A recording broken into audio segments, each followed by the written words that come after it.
महाराष्ट्र राज्य शिक्षण परिषदेच्या अभ्यास गटाने तयार केलेल्या शैक्षणिक वर्ष तसेच शैक्षणिक सत्र 2020-21 नियोजन प्रारूप आलेलं आहे. त्यातील ज्या महत्त्वाच्या सूचना आहे त्या आपण पुढं बघणार आहोत. त्यानंतर अनुदान निधी वितरणाचा शासन आदेश निर्गमित करण्यासाठी 1 जूनपासून उच्च माध्यमिक विनाअनुदानित शिक्षकांचे आंदोलन हे सुरू होणार आहे. तर त्या संदर्भात देखील एक महत्त्वाचं निवेदन हे प्राप्त झालेलं आहे. त्याची माहिती पुढं आपण बघणार आहोत. कोणते कोणते मुद्दे जे आहे निवेदनात मांडलेले आहे ती पुढं आपण माहिती बघणार आहोत. तर सर्वात प्रथम जी शिक्षक परिषदेद्वारे महाराष्ट्र राज्य शिक्षक परिषद यांच्याद्वारे काही माहिती आलेली आहे. एक परिपत्रक जे आहे ते त्यामधील सर्व मुद्दे आपण पुढे बघणार आहोत. तर त्यापूर्वी एक निवेदन देण्यात आलेलं आहे. महाराष्ट्र राज्य शिक्षक परिषद यांचे ज्या काही महिला आघाडी प्रमुख आहे, अभ्यास गट प्रमुख याचसोबत राज्याध्यक्ष आणि जे राज्य कार्यवाहक जे आहे तर त्यांच्याद्वारे एक निवेदन देण्यात आलेलं आहे. मुख्यमंत्री त्याचसोबत मंत्री उच्च व तंत्र शिक्षण विभाग त्याचसोबत वित्तमंत्री आणि शालेय शिक्षण मंत्री. तर विषय आहे कोरोना काळातील शैक्षणिक सत्राबाबतचे नियोजन प्रारूप संदर्भ महाराष्ट्र राज्य शिक्षक परिषदेच्या अभ्यास गटाने तयार केलेले शैक्षणिक सत्र 2020-21चे नियोजन प्रारूप. आपण नियोजन प्रारूप पण पुढं या निवेदनानंतर बघणार आहोत. तर या निवेदनामध्ये काय सांगितले त्याची सुरुवातीला माहिती बघूयात. माननीय महोदय महोदया, कोरोनामुळे राज्यात निर्माण झालेल्या अत्यंत भयंकर परिस्थितीत शैक्षणिक सत्र 2020-21 बाबत नियोजन करण्याच्या उद्देशाने महाराष्ट्र राज्य शिक्षक परिषदेने अभ्यास गट गठीत केला. शिक्षण क्षेत्रातील संबंधितांकडून सूचना मागितल्या. या आधारावर परिस्थितीचे अवलोकन करून शैक्षणिक सत्र 2020-21 बाबत नियोजनाचे प्रारूप तयार केले. ते आपणास सादर करण्यात येत आहे. या नियोजन प्रारूपाची दखल घेऊन शासनाने योग्य ते धोरण स्वीकारावे व निर्णय घ्यावा ही विनंती. तर आता आपण जे नियोजन प्रारूप आहे त्यामध्ये कोणते कोणते मुद्दे देण्यात आलेले आहे, भविष्यामध्ये जे शाळा सुरू करायचं का करायचं असेल तर कशा पद्धतीने त्याकरिता जो अभ्यास गट नेमलेला होता तर त्यांनी काय शिफारसी केलेल्या आहेत त्या आपण सर्व बघणार आहोत. तर महाराष्ट्र राज्य शिक्षक परिषद शैक्षणिक सत्र 2020-21 नियोजन प्रारूप प्रस्तावना. आता प्रस्तावनामध्ये महत्त्वाचे काही मुद्दे आलेले आहे. कोरोनाग्रस्तांची सर्वाधिक संख्या असलेल्या जगातील पहिल्या 10 देशांमध्ये भारताचा समावेश आहे. देशातील एकूण रुग्णसंख्येपैकी सुमारे 33% रुग्ण एकट्या महाराष्ट्रात आहे. निर्बंध शिथिल केल्यास संक्रमणाचे प्रमाण जास्त होईल असा इशारा वैद्यकीय क्षेत्रातील तज्ज्ञांनी दिला आहे. कोरोना संकटाच्या दहशतीमुळे नागरिकांची पालकांची मानसिकता अत्यंत भयग्रस्त व संशयग्रस्त स्वरूपाची बनली आहे. राज्यातील गावामधील व शहरातील रस्त्यांमध्ये नागरिकांनी येण्या जाण्याच्या मार्गावर अडथळे निर्माण करून गावात वस्त्यांमध्ये येण्यास बंदी केली आहे. ही बंदी तोडून गावात वस्त्यांमध्ये जाण्याचा प्रयत्न केल्यास नागरिकांचा प्रक्षोभ निर्माण होऊन अनर्थ घडू शकतो.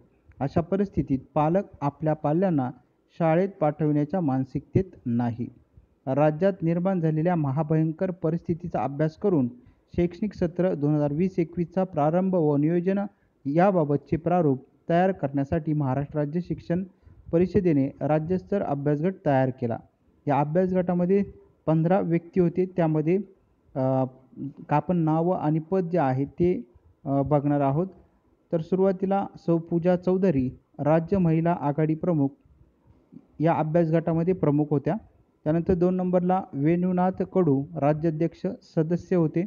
त्यानंतर नरेंद्र वातकर राज्य कार्यवाहक सदस्य, किरण भावठणकर राज्य कोषाध्यक्ष सदस्य, सुनील पंडित राज्य कार्यालय मंत्री सदस्य, बाबासाहेब काळे माजी राज्य अध्यक्ष सदस्य, माजी आमदार भगवानराव साळुंखे राज्य संघटक मंत्री सदस्य, आमदार नागो गाना राज्य कार्याध्यक्ष सदस्य, राजेश सुर्वे राज्य अध्यक्ष प्राथमिक विभाग आमंत्रित सदस्य, सुधाकर मस्के राज्य कार्यवाहक प्राथमिक विभाग आमंत्रित सदस्य, निरंजनगिरी समन्वयक रात्रशाळा विभाग आमंत्रित सदस्य. त्याचसोबत विलास सोनार प्रमुख ग्रंथपाल विभाग आमंत्रित सदस्य. संजय यवतकर संयोजक जुनी पेन्शन योजना आमंत्रित सदस्य. जितेंद्र पवार उमेदवार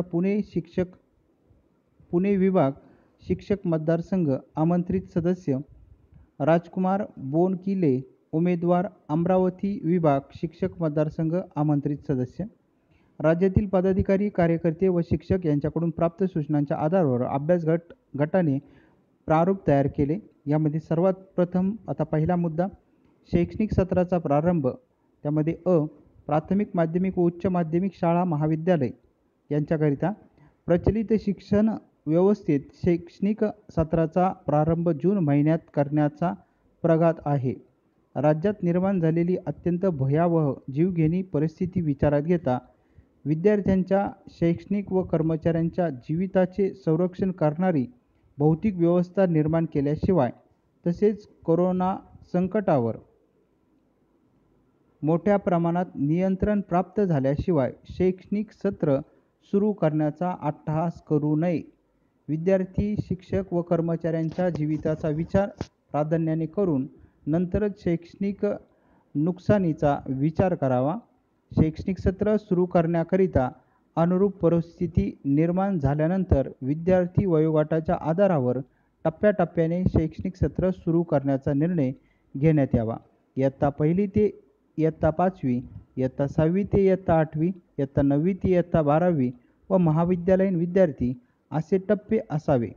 सत्राचा प्रारंभ इयत्ता 9वी ते 12वी महाविद्यालयीन विद्यार्थी या टप्प्यापासून करावा आणि 15 दिवसाच्या कालावधीत आढावा घेऊन इयत्ता 1ली ते 5वी व इयत्ता 6वी ते 8वी या टप्प्यातील शाळा सुरू कराव्यात. मुद्दा पूर्व प्राथमिक स्तरावरील शाळा. शैक्षणिक सत्र 2020-21 मध्ये पूर्व प्राथमिक स्तरावरील शाळा सुरू करण्यात येऊ नये. त्यांच्या शिक्षणाची व संस्काराची जबाबदारी पालकांवर सोपवून योग्य ते सहकार्य शासन स्तरावर करावे. दुसरा महत्त्वाचा विषय नवीन प्रवेश. RT मधील तरतुदीनुसार विद्यार्थ्यांच्या वास्तव्यापासून 1 किलोमीटर ते 3 किलोमीटर अंतराच्या परिसरात शासनाने शिक्षणाची व्यवस्था करावी. या बाबीची अंमलबजावणी करणे व निर्माण झालेल्या महाभयंकर परिस्थितीत विद्यार्थ्यांच्या जीविताचे संरक्षण करणे या उद्देशाने ऑनलाईन केंद्रीय प्रवेश पद्धती अंमलात आणावी. तिसरा महत्त्वाचा मुद्दा शाळा महाविद्यालय भौतिक व्यवस्था. यामध्ये पहिला उपमुद्दा शाळेत महाविद्यालयात पिण्याच्या पाण्याची सोय, स्वच्छतागृहे, हात धुण्याची व्यवस्था, हँड सॅनिटायझरची व्यवस्था, पुरेशा वर्गखोल्या, कापडी मास्क इत्यादी भौतिक व्यवस्था करण्यासाठी शासनाने शाळा व महाविद्यालयांना आर्थिक निधी तात्काळ द्यावा. तसेच कोविड-19 करिता प्राप्त झालेल्या व होणाऱ्या निधीतून सुद्धा शाळांना व महाविद्यालयांना भौतिक व्यवस्था करण्यासाठी निधी द्यावा. भौतिक व्यवस्था पूर्ण झाल्याशिवाय शाळा महाविद्यालय सुरू करण्यात येऊ नये. चौथा महत्त्वाचा मुद्दा शाळा महाविद्यालयांच्या कामकाजाचे नियोजन.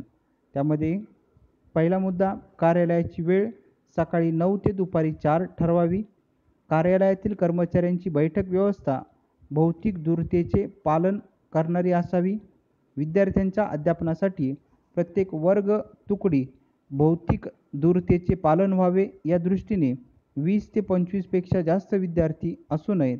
याकरिता विद्यार्थ्यांच्या संख्येनुसार गट पाडून 1 दिवसाआड विद्यार्थ्यांना शाळेत बोलवावे. तसेच आवश्यक प्रमाणात गृहपाठ द्यावा. आवश्यकतेनुसार शिक्षक पदे मंजूर करावी. तसेच प्रत्येक शाळेत महाविद्यालयात एक शारीरिक शिक्षक शिस्त व स्वच्छतेच्या दृष्टीने अनिवार्य करावा. अशैक्षणिक आधारावर निर्गमित केलेला शासन निर्णय दिनांक 28/8/2015 रद्द घोषित करून वर्ग तुकड्या व विषयांचा कार्यभार विचारात घेऊन शिक्षक संच मंजूर करावा. प्रार्थनेकरिता विद्यार्थ्यांचे एकत्रीकरण न करता वर्ग खोलीतच प्रार्थना घ्यावी. मधल्या सुट्टीच्या वेळेत नियोजन भौतिक दूरतेचे काटेकोरपणे पालन होईल या दृष्टीने करावे. नियोजित अभ्यासक्रम पूर्ण करण्याचे बंधन न ठेवता इयत्तावार क्षमता प्राप्त करण्यासाठी आवश्यक पाठ्यक्रमाचा भाग घेण्याचे स्वातंत्र्य शिक्षकांना असावे. अध्यापनाच्या कार्यासाठी अत्यावश्यक कामाचे दिवस उपलब्ध करून देण्यासाठी सुट्ट्यांचा कालावधी कमी करावा. तसेच शालेय पूरक उपक्रम, स्नेहसंमेलन, सहली व अन्य घेण्यात येऊ नये. शालेय अध्यापनाचा कालावधी 4 तासापेक्षा जास्त असू नये. अध्यापनातून विद्यार्थ्यांमध्ये आवश्यक क्षमता निर्माण करण्यासाठी स्वाध्याय प्रक्रियेचा वापर करावा. एप्रिल 2019 पासून 20% वाढीव वेतन अनुदान देण्याबाबतचा शासन निर्णय तात्काळ निर्गमित करावा. त्याचसोबत अघोषित प्राथमिक, माध्यमिक, उच्च माध्यमिक शाळा व नैसर्गिक वाढीच्या वर्ग तुकड्यांचे प्रलंबित प्रस्ताव निकाली काढून अनुदानास पात्र घोषित करावे व तात्काळ वेतन अनुदान वितरित करावे. उच्च माध्यमिक शाळांतील सन 2003 ते 19 कालावधीतील प्रस्तावित नैसर्गिक वाढीवच्या पदांना शासन मान्यता प्रदान करून वेतन अनुदान वितरित करावे. टीईटीग्रस्त शिक्षकांचे माहे जानेवारी 2020 पासून रोखलेले वेतन न्यायालयाच्या निर्णयाच्या अधीन राहून मोकळे करावे. अपंग समावेशित शिक्षक योजना माध्यमिक स्तर अंतर्गत नियुक्त विशेष शिक्षक व परिचारक यांना उच्च न्यायालयाच्या निर्णयानुसार थकीत व नियमित वेतन अदा करावे. तसेच समायोजित करावे. रात्रशाळेला पूर्ण वेळ शाळेचा दर्जा द्यावा. प्रशासनिक नियमातील अटीतून परिस्थितीनुरूप सूट द्यावी. विद्यार्थी ही राष्ट्रीय संपत्ती आहे. त्यांच्या जीविताचे रक्षण करणे काळाची गरज आहे. राज्यात निर्माण झालेली भयावह परिस्थिती विचारात घेता शाळा महाविद्यालय 15/26 जून 2020 पासून कोणत्याही परिस्थितीत सुरू करू नये. कोरोनाचे संकट पूर्णपणे संपुष्टात आल्यावरच शैक्षणिक सत्र सुरू करावे. कारण कोरोना विषाणू संक्रमणासाठी एकत्रीकरण म्हणजेच गर्दी कारणीभूत ठरते. ही बाब अत्यंत गंभीरपणे घेणे अत्यावश्यक आहे. या पार्श्वभूमीवर योग्य परिस्थितीनुरूप शैक्षणिक सत्र 2020-21 सुरू करण्याचा दिनांक निश्चित करावा.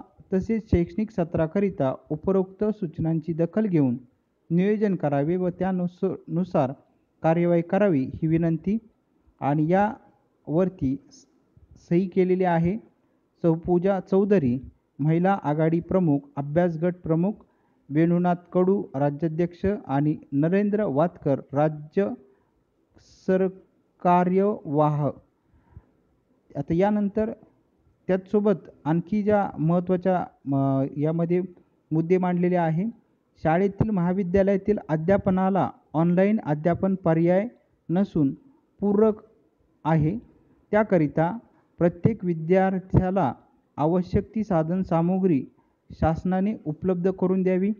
ऑनलाईन शिक्षण प्रणालीचा विद्यार्थ्यांच्या शारीरिक व मानसिक स्वास्थ्यावर होणाऱ्या दुष्परिणामाचा विचार करून याबाबतचा कालावधी निश्चित करावा आणि संगणक प्रयोगशाळा पूर्ववत सुरू करून संगणक शिक्षकांची नियुक्ती अनिवार्य करावी. शिक्षक प्राध्यापक खोलीतील बैठक व्यवस्था भौतिक दूरतेचे पालन करणारी असावी. मध्यान्ह भोजन व्यवस्था शैक्षणिक सत्रापुरती स्थगित करून सर्वोच्च न्यायालयाच्या निर्देशानुसार भौतिक दूरतेचे पालन करून तांदूळ वाटप करावा. स्कूल बसद्वारे विद्यार्थ्यांना ने-आण करण्याची व्यवस्था भौतिक दूरतेचे पालन करणारी व प्रत्येक फेरीनंतर सॅनिटायझेशन करणारी असावी. एकापेक्षा जास्त पाळीत भरणाऱ्या शाळांनी महाविद्यालयांनी 2 पाळीच्या मध्ये आवश्यक तो कालावधी ठेवून भौतिक दूरतेचे पालन करावे.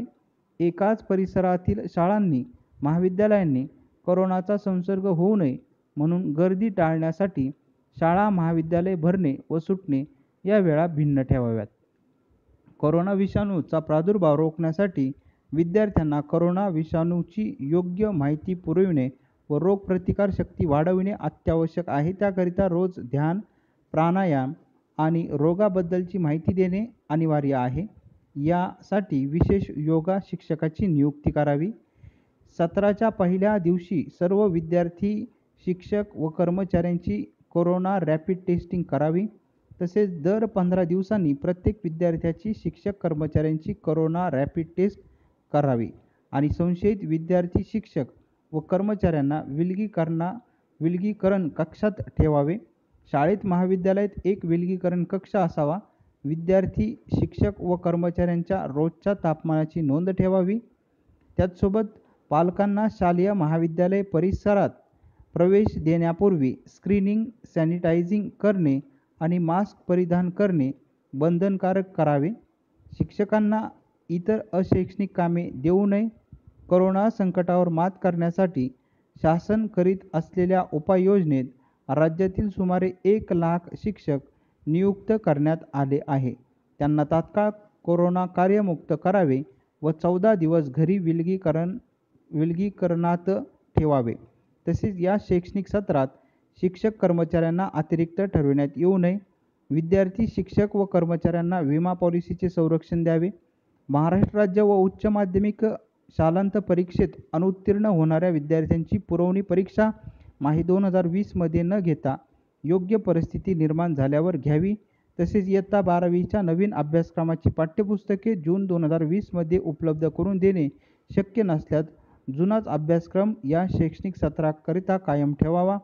नवीन नियुक्तीवरील बंदीतून आरोग्य विभागाप्रमाणे शिक्षण विभागाला वगळावे. शिक्षण क्षेत्रातील खालील प्रलंबित ज्वलंत समस्या तात्काळ निकाली काढाव्यात. त्यामध्ये अनुदानास पात्र घोषित प्राथमिक, माध्यमिक, उच्च माध्यमिक शाळा व वर्ग तुकड्यांवरील शिक्षक कर्मचाऱ्यांना दिनांक 1 एप्रिल 2019 पासून 20% वेतन अनुदान, तसेच अंशतः अनुदानित प्राथमिक, माध्यमिक, उच्च माध्यमिक व वर्ग शाळा तुकड्यांवरील शिक्षक कर्मचाऱ्यांना दिनांक एप्रिल 2019 पासून 20% वाढीव वेतन अनुदान देण्याबाबतचा शासन निर्णय तात्काळ निर्गमित करावा. अघोषित प्राथमिक, माध्यमिक, उच्च माध्यमिक शाळा व नैसर्गिक वाढीच्या वर्ग तुकड्यांचे प्रलंबित प्रस्ताव निकाली काढून अनुदानास पात्र घोषित करावे व तात्काळ वेतन अनुदान वितरित करावे. उच्च माध्यमिक शाळांतील सन 2003 ते 2019 या कालावधीतील प्रस्तावित नैसर्गिक वाढीव पदांना शासन मान्यता प्रदान करून वेतन अनुदान वितरित करावे व इतर देखील ज्या काही मागण्या आहेत त्या याआधीच आपण बघितलेल्या आहे. तर या पद्धतीने सर्व त्यावरती सही वगैरे त्याची देखील माहिती आपण याआधीच बघितलेली आहे. तर या पद्धतीने सर्व अभ्यास गटाने जे नियोजन सुचवलेले आहे, आता त्याचं पुढं काय होणार त्याची ही माहिती आल्यानंतर आपण पुढं बघणार आहोत. त्यानंतर सर्वात महत्त्वाचं, अनुदान अजून तरी काय शिक्षकांना मिळालेलं नाही आहे आणि विविध संघटनांचे आंदोलनं जे आहे ते सुरू आहे. आमरण उपोषण सुरू आहे, घरबसल्या आमरण उपोषण सुरू आहे आणि प्रत्येक संघटनेचे, विविध शिक्षक संघटना आहे महाराष्ट्रामध्ये, आंदोलन करत असताना प्रत्येक संघटनेसोबत विविध जे मध्यस्थी करणारे असतात शासनाकडून, शिक्षकांकडून, यांच्याकडून आंदोलन थांबवण्याकरिता प्रयत्न केले जातात आणि कुठंतरी 7-8 दिवसाचा फक्त कालावधी सांगण्यात येतो. सकारात्मक पद्धतीने यावरती लवकरात लवकर कारवाई होईल असं सांगण्यात येतं.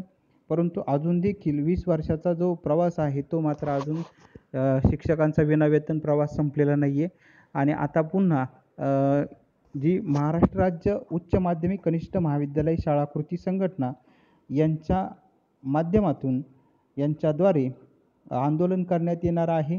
24/6/2020 रोजीचं एक संघटनेचं जे पत्र आहे, हे पत्र देण्यात आलेलं आहे. प्रति मुख्यमंत्री महाराष्ट्र राज्य, उपमुख्यमंत्री महाराष्ट्र राज्य, शिक्षण मंत्री, जलसंपदा, लाभक्षेत्र विकास मंत्री महाराष्ट्र राज्य, शिक्षक पदवीधर आमदार सर्व विभाग, शिक्षण सचिव महाराष्ट्र राज्य, शिक्षण आयुक्त महाराष्ट्र राज्य, माननीय शिक्षण संचालक महाराष्ट्र राज्य, शिक्षण उपसंचालक सर्व महाराष्ट्र राज्य, माननीय शिक्षणाधिकारी सर्व जिल्हे महाराष्ट्र राज्य, जिल्हाधिकारी सर्व महाराष्ट्र राज्य, साहेब सर्व महाराष्ट्र राज्य, माननीय तहसीलदार सर्व महाराष्ट्र राज्य. म्हणजे आता प्रत्येक तालुक्यातील जे तहसीलदार आहे यांना देखील संघटनेचे जे काही शिक्षक असतील, पदाधिकारी असतील यांच्यामार्फत सर्व तालुक्यामधील शिक्षकांनी या मार्फत तहसीलदार, त्याचसोबत जिल्ह्यातील शिक्षकांनी जिल्हाधिकारी यांना हे निवेदन दिलेलं आहे, देत आहे. ही प्रक्रिया सुरू आहे आणि यामध्ये सोशल डिस्टन्सिंगचं देखील पालन करण्यात येत आहे. शासनाचे जे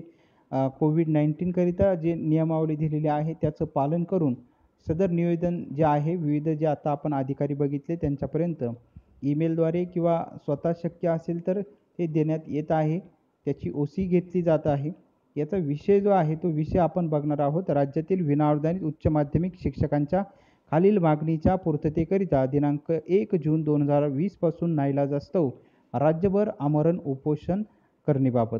प्रमुख मागण्या आहेत 13 सप्टेंबर 2019 अनुदानासाठी घोषित झालेल्या 146,1638 उच्च माध्यमिक शाळांना मार्च 2020च्या अर्थसंकल्पात लेखाशीर्ष E2 22/02/05/11 वर मंजूर झालेला अनुदान निधी वितरणाचा शासन आदेश काढण्याबाबत व तत्काळ शिक्षकांचा पगार ऑफलाईन पद्धतीने जमा करण्याबाबत संदर्भ देण्यात आलेले आहे. 5 संदर्भ आहे.